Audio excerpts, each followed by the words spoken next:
Pack your sense of wonder. We're heading to a land where gold doesn't just glitter in the earth, it glows in the hearts of its people. Where drums aren't mere instruments, they're ancient telephones carrying messages over hills and rivers. Where sunsets melt into the horizon like liquid fire, and history walks the streets alongside you. This is Ghana, West Africa's beating heart. A kingdom of mighty empires etched into legend, of hidden waterfalls tumbling through emerald jungles, and of jollof rice so fierce it dances on your tongue. Here, festivals don't just happen, they explode, drenching the air in color, rhythm, and unstoppable joy. Think you know Africa? Think again. Because these 15 jaw-dropping facts about Ghana won't just blow your mind, they'll steal your heart. Number 15. Ghana, a symbol of freedom and hope for Africa. When you think of freedom and resilience in Africa, one name stands tall: Ghana. Perched proudly on the Atlantic coast of West Africa, Ghana shines like a gem, not just for its geography, but for what it represents. It's the land where the Greenwich Meridian, the zero line of longitude, passes, a powerful symbol of balance between East and West. But Ghana is far more than just a spot on the map. Its tropical climate dances between two seasons, a gentle, life-giving wet season and the dry months when the harmattan winds sweep down from the Sahara, cloaking the land in sand and mystery. Each season adds a unique rhythm to the land's character. But the real soul of Ghana lies in its people. Home to over 33 million citizens, most of them youth, Ghana pulses with energy, ambition, and potential. Over 100 ethnic groups call this country home, weaving a rich cultural tapestry where English serves as a unifying thread. And then there's the flag, a powerful symbol of pride. Red for the blood of heroes who fought for freedom. Gold for the wealth beneath the soil. Green for the lush forests that breathe life into the land. At its center, a black star, the guiding light, a tribute to Ghana becoming the first sub-Saharan African nation to gain independence in 1957. That star lit the path for liberation movements across Africa. Number 14. Ghanaian women, gracefully carrying the world. In the lively streets of Accra or the colorful chaos of rural markets, there's a sight that will stop you in your tracks. Ghanaian women balancing the world on their heads. With effortless grace, they carry everything from baskets of tropical fruits and trays of warm bread to towering loads of market goods, all perfectly balanced, no hands needed. But don't let the ease fool you. This is not just a skill, it's an art, passed down through generations. Their secret? A simple, beautiful headscarf. Not just for style, but to cushion the weight and keep everything steady. Watch closely, and you'll see something remarkable. They walk like royalty, light on their feet, chatting with neighbors, smiling with warmth, as if they weren't balancing 40 pounds of coconuts. These women aren't just carrying goods, they're carrying tradition, strength, and pride. They embody a spirit of resilience, balancing the burdens of daily life with dignity and grace. Number 13. The man with 100 wives. Legend or legacy. In northern Ghana, where cultural traditions run deep, polygamy is more than a practice, it's part of the social fabric. Here, a man's status isn't just measured by wealth or land, but by his ability to care for many wives and children, a reflection of strength, leadership, and divine blessing. But one man took this tradition to an entirely new level. Meet Mr. Kanu Adai, a man whose story has stunned people around the globe.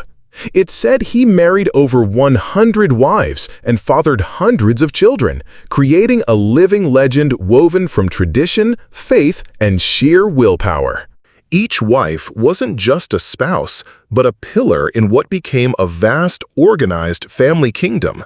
Responsibilities were shared, some cooked, others cared for children, and many worked the land. It was a rotating system, as efficient as a machine and as structured as a small nation. So how did he maintain harmony in such a massive household? Mr. Kanu Adai once explained simply, "The gods gave me the mission and the strength to love and protect them all." When he stepped out with his family, the sight was said to resemble an ancient emperor, surrounded by his wives and a sea of children. But of course, peace wasn't guaranteed. Disputes and rivalries naturally arose, yet Mr. Adai's calm demeanor and mediation skills reportedly kept things from falling apart. Number 12. Welcoming the New Year with tears. New Year's Day is a time of celebration around the world, but in Ghana, it begins with something deeply emotional and surprisingly loud. In many Ghanaian communities, families don't celebrate indoors, but instead gather in palm leaf huts, created just for this occasion. There, a powerful ritual takes place, one that might leave outsiders confused or even moved. If the previous year was filled with loss, hardship, or misfortune, the family cries, loudly, together, on New Year's Day. It's believed this collective mourning drives away bad luck and clears the path for blessings in the year ahead. But if the old year was good, then the tone shifts. Laughter, dancing, and joyful noise fill the air as the family celebrates their good fortune and gives thanks. This emotional start to the year sets a powerful tone, blending reflection with hope. So, if you're in Ghana on January 1st, don't be surprised if the streets are filled with the sound of weeping instead of fireworks. There's more. In coastal areas like Osu and Accra, there's a sacred New Year's silence. Playing music on this day is strictly forbidden out of respect for the sea goddess Mame Water or Mamiwata. Locals believe that loud music may anger her and bring disaster to fishing communities, a belief so strong the ban can last until May. And of course, no New Year celebration in Ghana is complete without food. Dishes like fried rooster and a vibrant spinach and tuna salad are served with pride. Number 11. A sacred rite, coming of age in the Krobo tribe. In the lush eastern region of Ghana, where emerald mountains meet winds that whisper stories of centuries past, a powerful and beautiful ritual takes place, one that marks the end of childhood and the beginning of womanhood. This is Dipo, the traditional coming-of-age ceremony of the Krobo people. More than a festival, it's a sacred journey, a rite of passage that transforms girls into women with dignity, grace, and ancestral pride. As dawn breaks, the ritual begins. Young girls kneel by a sacred stream. There, their hair is shaved, symbolizing purification, a gentle farewell to childhood. This cleansing act prepares them for the path ahead, both spiritually and physically. Then comes the adornment. Dressed in radiant traditional garments, the girls wear layers of colorful beads that sparkle in the sunlight. Each bead believed to carry stories of the tribe's ancestors, culture, and legacy. Over the days that follow, they face ritual tests, balancing water-filled gourds on their heads without spelling, walking barefoot near fire, and performing sacred dances. These are not mere performances. They teach the girls courage, discipline, and resilience, the virtues every woman must possess. As the final night falls and drums echo through the village, the girls step into the center, glowing in their finest regalia. They dance, a celebration of identity, strength, and transformation. Around them, the entire community gathers in joy and reverence, offering prayers and blessings. Number 10. Ghana, a land of gold, a struggle for survival. Ghana is known as the Gold Coast, a land shimmering with one of the world's most sought-after treasures. In 2023 alone, Ghana produced nearly 4 million ounces of gold, making it one of Africa's top producers. But beneath the glitter of gold lies a stark paradox. In a country so rich in resources, how is it that over 23% of the population still lives below the poverty line? And in Ghana's northern rural regions, the numbers are even more heartbreaking, with poverty rates nearing 50%. Gold mines dot the landscape like veins of light, and thousands of hard-working miners dig with unyielding hope. Yet for many, the promise of prosperity never reaches their homes. Basic needs, clean water, healthcare, education, are still out of reach for countless families. In remote villages, daily meals might consist of only sweet potatoes or maize. Children walk miles to attend overcrowded schools, while hospitals remain understaffed and under-equipped.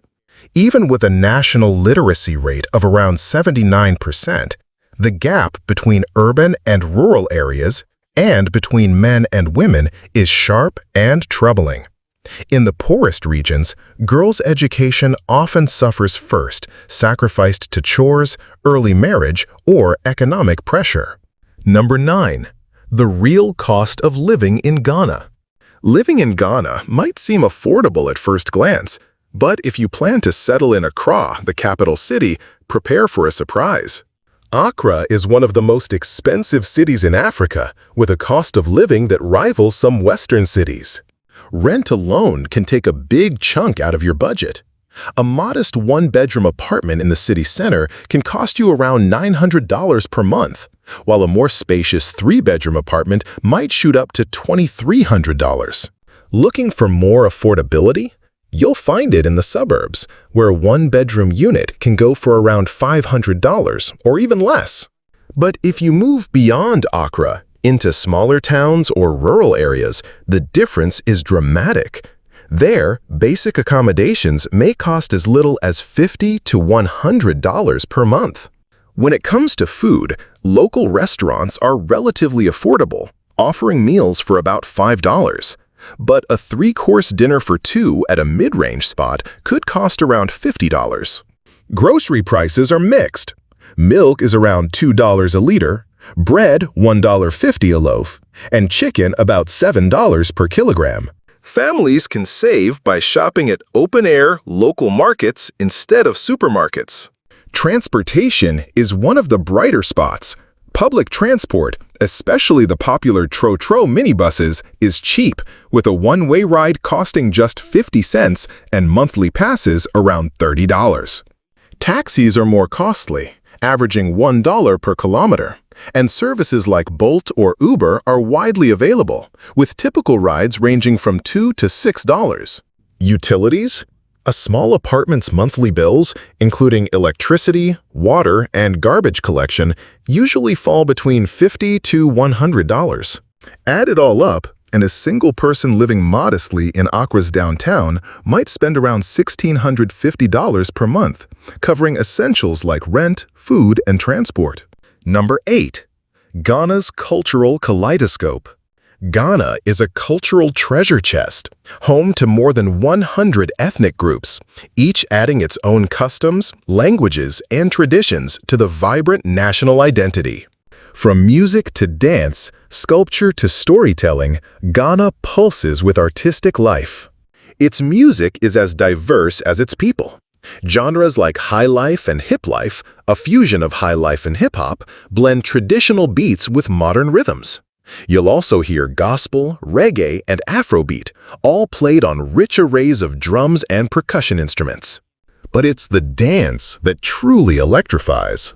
From ceremonial rituals to joyous street celebrations, dances in Ghana are expressive, physical, and deeply symbolic. Dancers often wear colorful traditional outfits, moving with strength and emotion, each step telling stories of love, struggle, and spiritual belief. Visual arts also flourish here. Bold, colorful paintings, intricate carvings, and symbolic sculptures reflect daily life, nature, and the sacred. Among Ghana's ethnic groups, the Ashanti are particularly well known for their craftsmanship, especially their tiny, intricately made gold figurines used in ancestral worship and as symbols of power and status. Yet not all cultural traditions are embraced equally. One controversial custom is trokosi, a traditional shrine servitude system still practiced in some communities. In this ritual, young girls are sent to live in shrines to atone for family sins, a practice widely condemned as a violation of human rights. The Ghanaian government has taken steps to restrict and abolish this practice, but its historical and social roots make it a deeply complex issue. Number 7. Ghana's natural wonders. Ghana isn't just a cultural gem, it's also a land of breathtaking natural beauty. One of its most iconic landmarks is Lake Volta, the largest man-made lake in the world by surface area. Formed by the construction of the Akosombo Dam, this vast body of water is not just a marvel of engineering, it's a lifeline for millions of Ghanaians. Traditional wooden boats glide quietly across its surface, ferrying fish and goods, connecting communities and supporting local trade. Lake Volta provides water for irrigation, hydroelectric power, and economic opportunities through tourism. It's also a powerful symbol of unity, sacrifice, and resilience, especially for the communities who were displaced to make way for the dam's construction. In the Bono East region, you'll find another of Ghana's natural treasures, Kintampo Falls. These cascading waterfalls are more than a scenic attraction. They are seen as spiritually sacred. Number 6. Africa's cocoa powerhouse. When it comes to cocoa, Ghana is a global force. The country consistently ranks as the second largest cocoa producer in the world, just behind Ivory Coast. Cocoa contributes a massive 25.5% of Ghana's total export earnings. It's the heartbeat of the agricultural economy. The industry directly supports around 800,000 farming households and many more workers across transportation, trade, and processing. Ghanaian cocoa is prized for its rich, distinctive flavor, a favorite among premium chocolate makers worldwide. What's remarkable is that most of the cocoa comes from small, family-run farms, often using traditional and increasingly sustainable methods. While much of the crop is exported to countries like the US, Canada, Germany, France, China, and Brazil, a portion stays within Ghana. Locally, cocoa is transformed into powder, butter, chocolate, and other sweets found in both homes and markets. Cocoa is more than a commodity here. It's a source of pride, identity, and stability for Ghana's economy and its people. Number 5. A flavorful and vibrant cuisine. Ghana's culinary scene is a feast for the senses. Bold, hearty, colorful, and full of stories. Let's start with emator, also known as oto, a dish made from mashed yam or plantain topped with boiled eggs and roasted ground nuts. It's a classic comfort food, simple, satisfying, and rich in tradition. Then there's banku, a fermented mix of corn and cassava dough. Cooked to a smooth, doughy consistency, it's usually served with grilled tilapia or rich pepper sauces. Banku and tilapia is a must-try combo, a true Ghanaian staple. Next is kontomire stew, made from cocoa yam or taro leaves. Often cooked with dried or salted fish, this nutritious green stew is usually served with boiled eggs, sweet potatoes, or plantains. It's both earthy and flavorful. Craving a spicy snack? Try kelewele, diced ripe plantains marinated in chili, ginger, garlic, and fried to golden crispiness. Found all over Accra, it's a street food favorite that hooks you from the first bite. Number 4. Panafest, where African culture shines. Held every 2 years in July or August, Panafest, short for the Pan-African Festival, is one of the most powerful cultural celebrations in Ghana and across Africa. First organized in 1992, Panafest was created to promote unity among African nations, reconnect the African diaspora, and celebrate the shared cultural identity of people of African descent worldwide. The event is a spectacular mix of music, poetry, storytelling, dance, and drumming, each performance carrying centuries of history and tradition. One of the highlights is the regal procession of tribal chiefs and their wives, parading with elegance and pride to the deep, resonant beat of African drums. Before opening day, communities spend weeks preparing, crafting costumes, choreographing performances, and perfecting rituals. And once the ceremonies begin, the atmosphere comes alive with color, rhythm, and spiritual energy, drawing visitors from all over the world. From powerful ancestral tributes to electrifying dances, Panifest is where African pride takes the spotlight and history meets celebration. Number 3. Ghana's matriarchal traditions. Among Ghana's many unique societal structures, one that stands out is its matrilineal heritage, especially among the Akan people. In these communities, lineage and inheritance are traced through the mother's side, a tradition that shapes leadership, succession, and property rights. For instance, even though a king may reign, his successor is not his own son, but rather his sister's son. It's a fascinating balance. Men often hold power, but that power is passed down through women.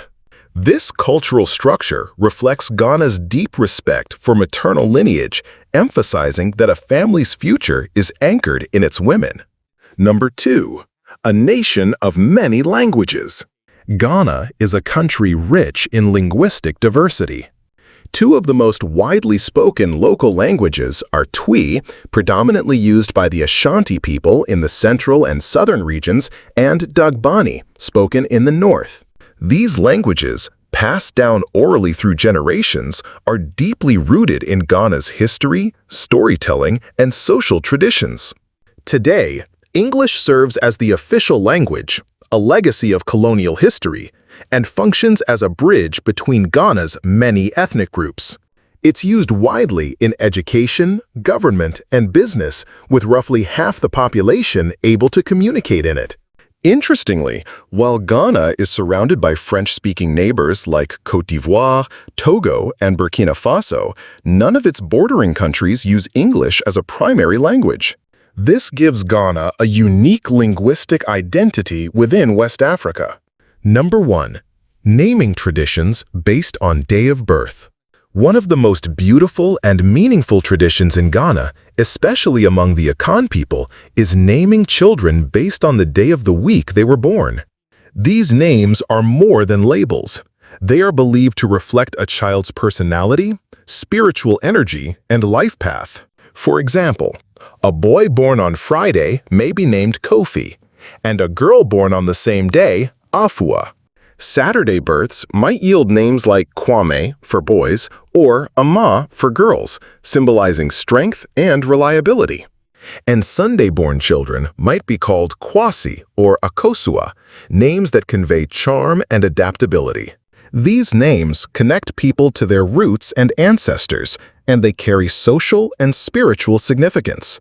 Just asking someone, "What day were you born?" can spark a meaningful conversation, a reminder of the strong community ties woven into Ghanaian culture. Even globally, this tradition is recognized.